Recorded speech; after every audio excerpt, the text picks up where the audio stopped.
Fox News polls show a change in how Americans view capitalism and socialism. Voters are nearly split on capitalism. 50% have a positive view, while 46% have negative feelings. Socialism still remains widely unpopular overall, but a majority of Democrats view it favorably. Meanwhile, the Democratic Socialist wing of the party continues to push Medicare for all. That proposal would kick roughly 2/3 of all Americans off of their private insurance and replace it with a government-run program.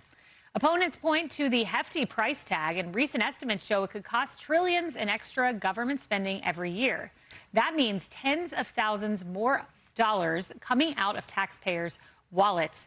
You know, Larry, I think about no tax on tips, no tax on overtime, what a great win that is. And here you go, let's tax people and give them bad health care. It's phenomenal. This is the socialist platform, but it's free everything, okay, everything. And that's so important to remember. And it also includes the government takeover of corporations, okay? They say in their platform, large corporations. Well, just consider that.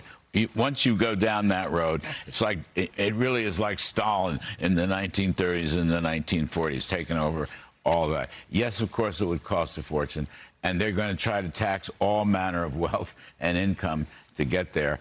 And the whole thing is preposterous. Look, I'm glad capitalism got 50%. Free enterprise, by the way, that tends to poll a little better. Capitalism's a funny word. But it's still, you know, people are not buying this. I mean, maybe a quarter of they're not buying the socialist platform. That's all I'll say. It's a gift to the Republican Party if the GOP knows how to handle it and message it. Yeah, Molly, that's the encouraging part, is that socialism's only at 30% approval. Still too high.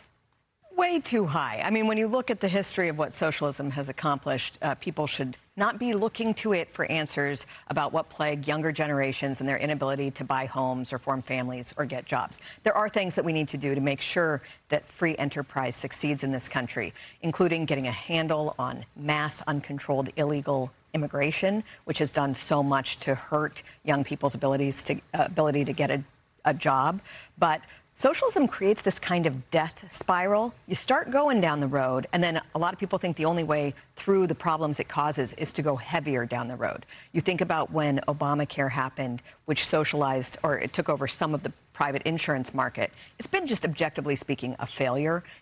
We all know it when we go to see our doctor, and how expensive it's become and how difficult it's become. And so some people think the answer is to put even more people into that death spiral. Yeah. Can I just say quickly, I don't mean to butt in, but look, it saps the morale of every country that uses socialism. And I thought that Mr. Trump did very well with his speeches around July 4th, the Ralph Reed speech, Faith and Freedom, the South Dakota speech, Mount Rushmore, and here in Washington, D.C. at the mall. And he hammered away on what he called godless communism. Yes, he did. He said it a lot, and that's a good reminder. That's a good reminder, in my view. No doubt. Harris. Yeah, you know, gosh, I have a couple of, I'm bifurcated on this issue, because I kind of want to say first that Caroline Leavitt did an amazing job laying out, you know, taxes on tips and the economic, you know, a really boom that we're in. We are at war, and so there are a lot of offsets to what President Trump put in place before become offsets to what we're seeing in gasoline prices. But it was really fascinating how people have been touched by the big, beautiful law, because it's no longer a bill. And she really laid that out, and you don't hear Republicans talking about it. So the one thing that I would say as we go into the midterms, no matter how things shake out, Republicans should be exhausting themselves. They should be losing their voices trying to get out there and talk about what they voted for that worked. And anybody who's not on board with that should just sit down. Because if you don't tell people what you've done and tell them in triplicate, you know, that's what we learned in journalism. Tell them once, tell them with a picture, tell them with some video, tell them again. Make sure you're hitting people with the facts so that when they walk away from the TV, they are informed. And in this case, it's even more important. I mean, this isn't just a passing situation, a trend. This is real, what Democrats have in store. And Republicans are absolutely opposite, and they have the balance sheet to show it. Yeah, Caroline began by talking about affordability, which is where every Republican should begin. Yeah, I love what you're putting down. And I think it also needs to be a bit of education on what socialism and communism actually are.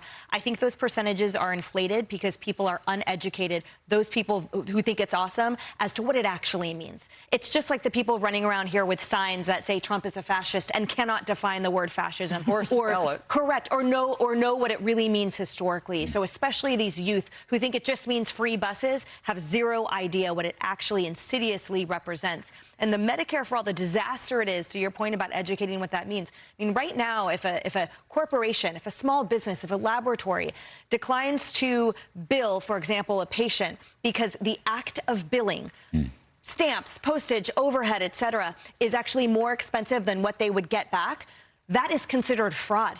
So think about the myriad webs that have already been woven surrounding Medicare and the tragedy that all of that is, and that now you're saying we're going to put that on everyone and destroy all of the people actually being efficient, committed to saving lives in the process? Absolutely not. That's the biggest disaster possible. Medicare for all is health care for none. Never forget it. Be sure to like and subscribe for all the Fox News latest on YouTube and catch full shows streaming now on Fox One.